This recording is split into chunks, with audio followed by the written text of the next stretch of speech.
If you ask anybody in baseball how to improve command, the answer you'll hear most frequently is mechanics. Make your mechanics more consistent. Clean up your mechanics. Cue this, cue that. And poof, you're on your way to being the next Greg Maddux. I heard a story recently that came to the conclusion mechanics are really not connected to command and execution on a pitch-to-pitch level at all. And apart from being a really good answer to the question, what's something you believe that basically everyone else believes is incorrect, this topic does a really good job of pitting anecdotal, experiential-based coaching alongside this more data-driven, objective approach. So let's dig in to this relatively complex question. I'll clarify too, for the purposes of this video, we're talking about major league or high minors pitchers who for the most part are at some baseline aptitude of movement patterns to get them to that level in the first place. The basis for this mechanics don't matter argument is rooted in a fact that I've brought up a few times on this channel. Huge misses at the plate can occur based on very small adjustments at release. Driveline Baseball did a nerdy calculation that showed if your release point varies by 1 degree, it can result in a deviation at the plate of just under 1 foot, which is massive given the plate is just 17 inches. There was a coach that had been tasked with questions like, how do we get pitcher A in the zone more? Or how do we get pitcher B to strike this pitch better? What transpired was a lot of sorting through biomechanical information outputted by Hawkeye and Kinetrax, the main systems that output movement pattern information for teams on an individual pitch and pitcher level. A basic question he asked himself is, what is the difference in this pitcher when he's throwing strikes versus not throwing strikes? Or to get more specific, when he's absolutely dotting a pitch or missing wildly by 20 inches or more relative to his intended target. If we're trying to get this guy in the zone more, there's got to be something different in how he's moving or what he's doing to that point of release such that we can coach him in that direction and solve his command problem. Unfortunately, the result was nothing, literally nothing. On any of those variables this coach was looking at, from a Hawkeye output, for example, things like maybe max external rotation or anything with lower body, whether it be knee extension, hip to shoulder separation, there wasn't anything more than a 3-degree difference when looking at those well-commanded pitches versus poorly commanded pitches, which is basically immaterial. This alone would lead us to the conclusion that any small mechanical cueing in a bullpen, like feel your back hip or something, is pretty useless if your goal is to hit the target more often or throw more strikes, execute better. But it's probably not that simple. I wish I had the data to back up this coach's point, but unfortunately, this biomech information isn't public at any scale for major league pitchers. So I'm extending some trust to this coach, but I do believe that if some similar public lab like a Driveline Baseball or Tread Athletics conducted this same study, they would find the same thing. And I also ran this by a couple different organizations, and the consensus was that based on their studies, this was a common finding. So if we believe this idea, then the natural progression of this thought exercise is to figure out what exactly influences pitch-to-pitch execution or command. And I think to do that, we have to go back to the beginning of this video and think about things in the fingers or the hand and wrist. One cool idea I heard from a coach is that he'd love to see whether the pattern a pitcher's hand or arm creates and his ability to retrace that pattern from pitch to pitch has any connection back to this level of command. The problem here is that things moving at high speeds in a delivery are harder to reliably track in-game. This includes the arm and also the hand and fingers and wrist. Hawkeye, the system that outputs most of the in-game biomech info for teams, as I mentioned, has some trouble with points in 3D space between max external rotation of a pitcher's arm and ball release. This is why markered motion capture is still the standard in most pitch labs. It's just not in-game data, which causes some issues from a perspective of representation of what we'd see in-game. And also, if you were to stick a bunch of markers on a pitcher's hand or fingers, you're not getting pressure information. And because that hand is moving at such high speeds, those markers are going to consistently fall off. Alex Fast, who works for Major League Baseball, presented at MIT's Sloan Sports Analytics Conference in March 2023 about an initial study on the relationship between finger pressure and various pitch characteristics in concert with Driveline Baseball.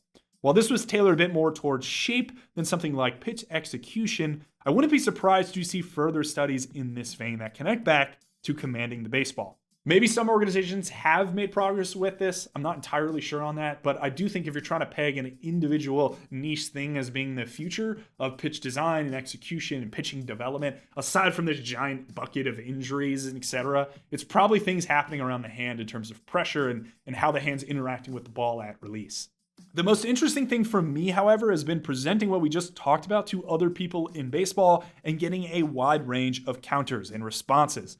A common argument is that what's happening at the hand and wrist with finger pressure is connected to things happening earlier in the kinetic chain. It's just that the deviations there are so small, they compound such that one thing leads to another, and then poof, you get a small finger variation and a huge miss in the zone. But nothing materially changed in the delivery, so there's nothing you can point to and say, this is why you didn't command that ball to that spot. Some have also highlighted the quirks of the data capturing systems, Hawkeye and Kinetrax, stating that the population data it does create is not maybe totally reliable, or it's not giving you certain points that are really important that Marker would give you reliably. But I think to that point, my counter is often, well, is it enough of the population to allow you to make educated guesses on what we're talking about here? And I cautiously think the answer is yes, evidenced by the fact that teams continue to pour money into these systems, hire biomechanists, etc., to use the data.